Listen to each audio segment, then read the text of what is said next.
Here are 10 skilling items that you need before sailing comes out. Number 1. Mining gloves.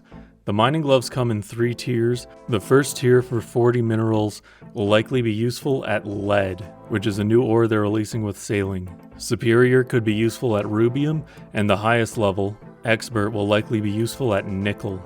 These gloves let you get more ore from mining a single rock, so mining becomes more AFK and easier to do. The highest level gloves are actually an insane item for mining amethyst, so if you're an iron, you should definitely work on these gloves. Next, we have the fishing barrel.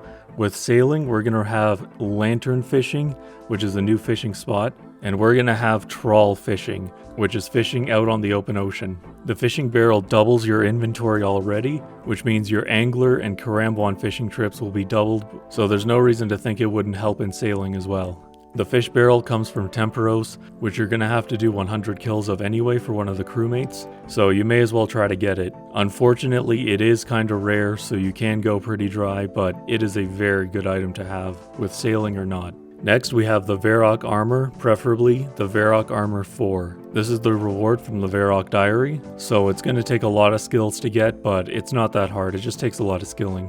This thing gives you a chance of double ores with double XP.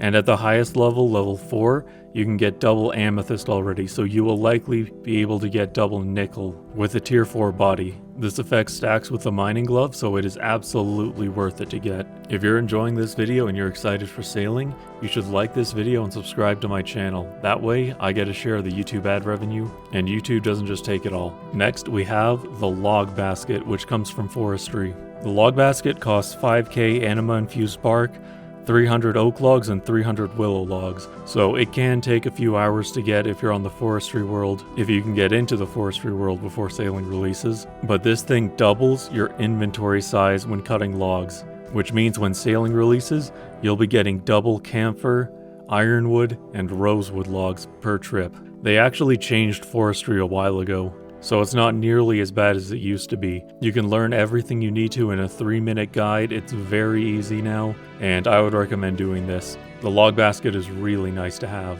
Next, we have the crystal tool seed. This seed will turn your dragon axe into a crystal axe and your dragon pickaxe into a crystal pickaxe, making them 10% better than their dragon form.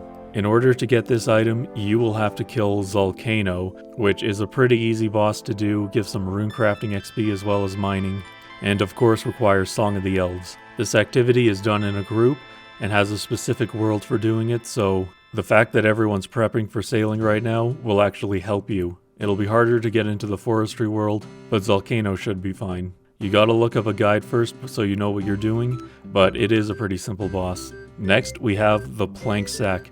Pairing this with the log basket and plank make will make your trips extremely long. You basically get 2 more inventories worth of logs and planks per trip. So when you're on the Great Conch cutting the new logs on the 19th, you're going to be able to get a ton more supplies. I should also note, in the guides I've seen that Jagex released, they talk about both planks and logs.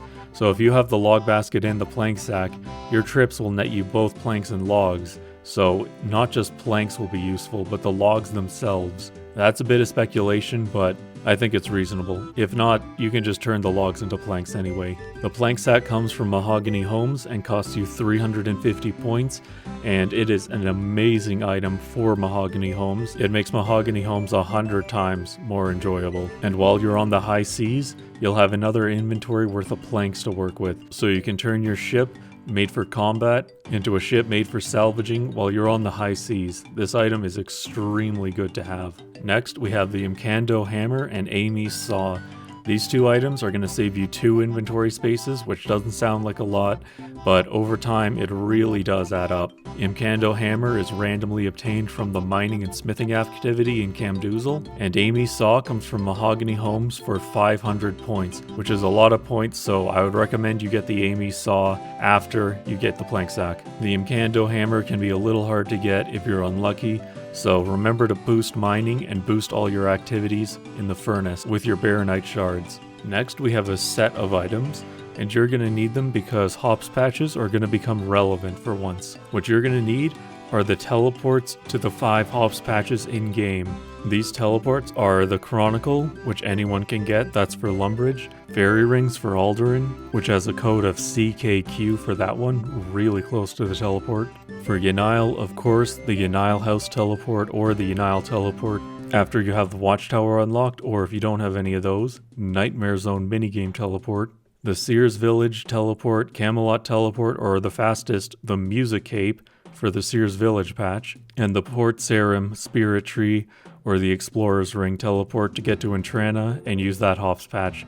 But that one's kind of annoying to get to, so you don't really have to do that one. You'll probably get enough cotton and hemp from the other 4. Next, we have some other forestry rewards, sawmill vouchers, and nature offerings. You can get nature offerings by buying ritual mulch at the forestry shop and combining them with a relatively high level herb, Avanto or higher, so Lantidime or Avanto are the best to use right now. The nature offerings will give you a chance at an extra log when cutting the new trees, so they are absolutely worth stocking up on once you've bought your log basket, or arguably before you've bought your log basket if you don't end up with enough for it. The ritual mulch costs 10 maple logs and 150 anima bark, and each one makes 40 offerings, so you'll get a ton of logs just from these. The other really overpowered item is the sawmill voucher. These cost 150 for 10 sawmill vouchers, and they will save you a ton of money and time because the new rosewood logs take 7.5k to turn into a rosewood plank, but these sawmill vouchers will make it so you get an extra plank for every log you use. Combining these two, you should get 3.1 times as many planks as you would without them. So these things are extremely good. For the last item, we're going back to mining and talking about the Celestial Ring. This thing gives an invisible +4 mining boost when charged, and is charged with Stardust. You can buy this at the Mining Guild for 2k Stardust, which is an easy resource to obtain because you get it from AFK mining. Just join the Star Miner CC and wait for someone to post in chat the location of a shooting star, and you can AFK there until it dies. Okay, there's more than 10 skilling items you need before sailing releases. The B-roll I use in my videos is free for anyone else to use in my playlist, so you're going to want to check that out if you're a content creator as well. Everyone else, you should check out my other video on sailing prep, and good luck on the 19th.